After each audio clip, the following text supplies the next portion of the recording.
I'm going to the gun range.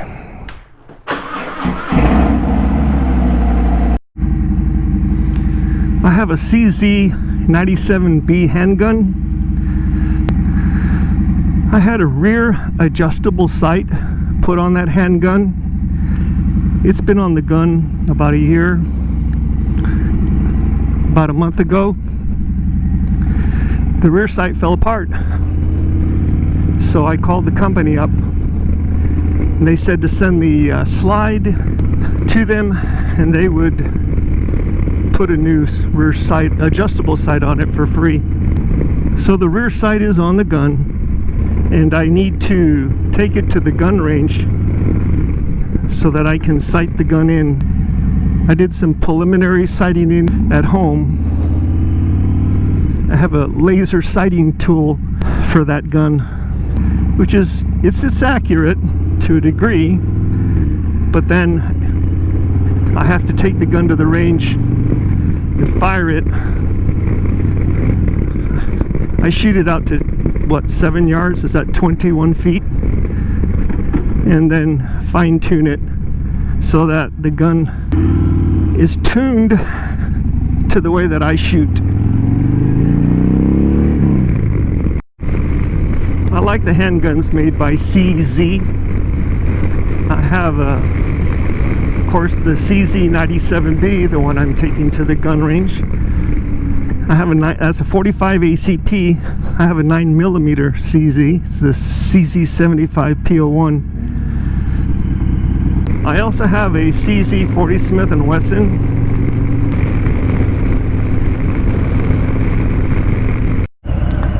CZ has a nice variety of guns out on the market.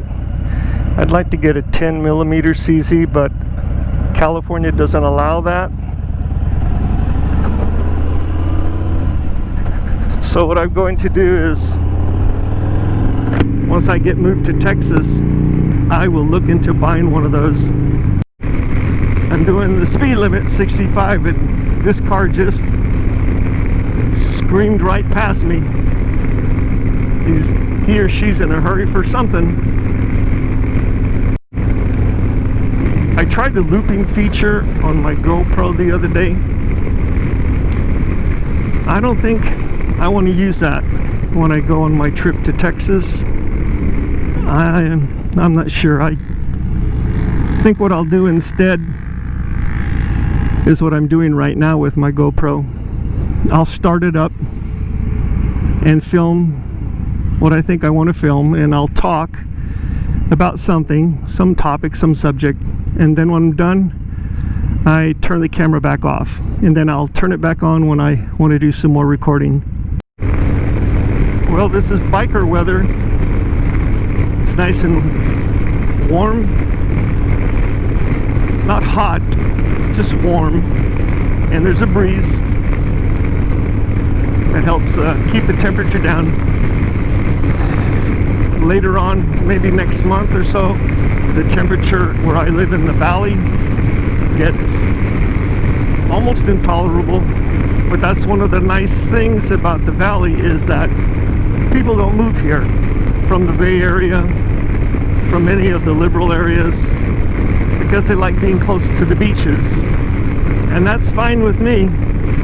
It keeps all the nonsense in San Francisco, Oakland, Mountain View, Los Angeles, Hollywood. Keeps all the nonsense over there. This is my eighth. It's got a TH in there, eighth.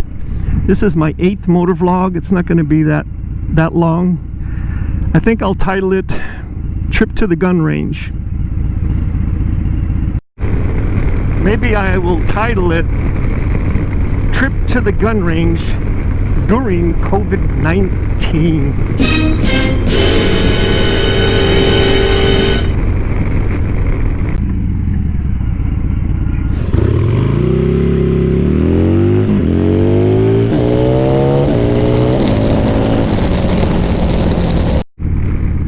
Well, just like around the rest of the nation, schools in California have not started back up.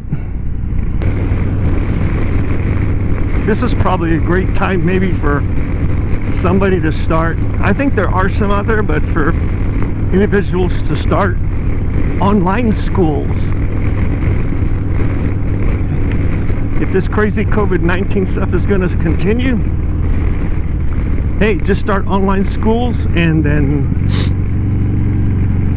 try to increase the registration for this online school that you started. Another thing too is maybe other individuals can give Amazon.com competition in contract with some of these stores where individuals aren't being allowed to go inside and walk around to shop. That would be an opportunity for somebody to start a business.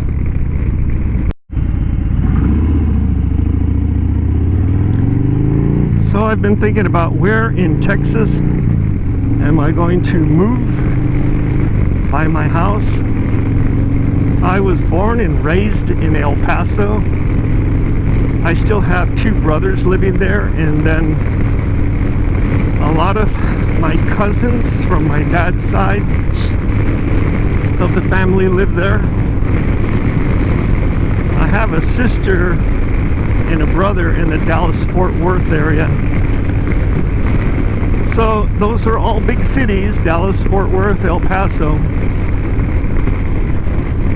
The more and more I think about it, the more I'm thinking, why not just move to El Paso, since I do know that city. This guy is throwing, looks like hay. Yeah, it's hay. Oh well. Hey, you're throwing hay.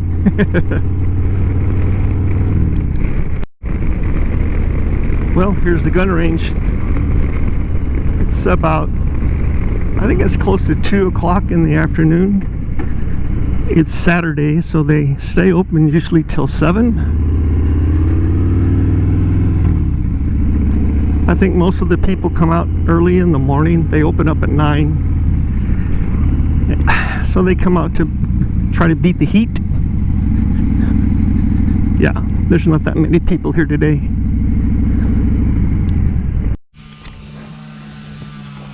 Well, this is Rankin Range. So this is Rankin Field and Range. I didn't go down to the gun range with the GoPro.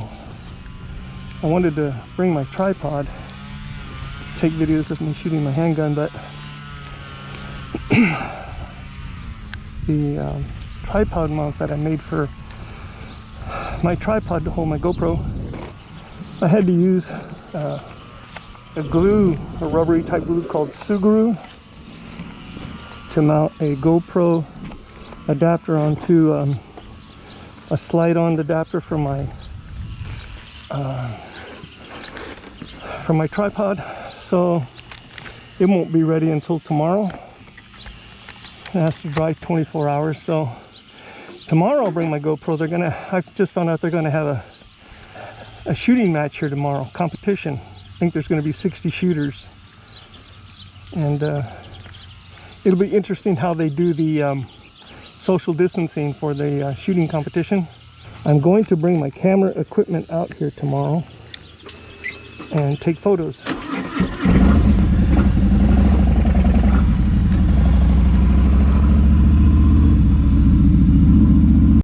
Well, darn it, I had to pull over and connect the microphone to my GoPro. I forgot to connect it. I've really got to work on getting down this GoPro. It's a good thing I'm messing with the GoPro now, so I get all the kinks out before I go to Texas. That'd be terrible if I got halfway to Texas and then realized the GoPro wasn't recording or it wasn't picking up my voice because I didn't plug in the microphone. Just a quick comment about being retired. I sure am enjoying retirement. I've heard some people say that they go back to work because retirement was boring and they didn't know what to do with their time. Me? That's not the case. retirement is not boring. I like the fact that I can come and go as I please. I can stay wherever I want for as long as I want. I have no timeline for getting from one place to the next. Every day is a new day with new surprises. And I don't have to worry about knowing what day it is, date or month, or for that matter, time. I just noticed, oh, the sun's coming up. Oh, it's high noon. And oh, the sun is going down. It's a great life. Since I'm out and about, I might as well comment at least one time on COVID-19. I was listening to a video the other day, and it really struck home with me. Abject poverty. We have just produced, with this generation, abject poverty. The virus is not causing abject poverty.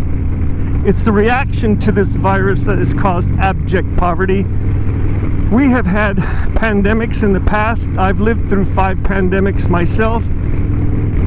We did not crash the economy in the past because of a pandemic.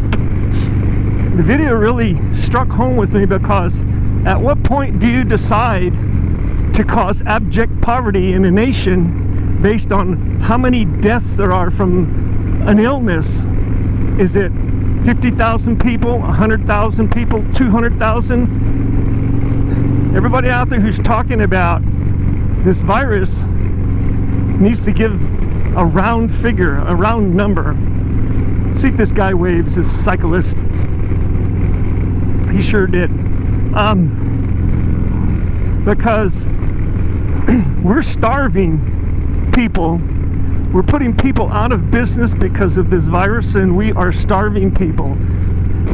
Take it to the bank. The draconian, unconstitutional measures this government is taking against the American people is causing abject poverty. The virus is not causing this.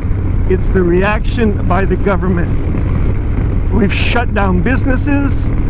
We've forced people to stay home, all for a virus that has killed no more than 0.2% of the population. Those who get the virus, those infected,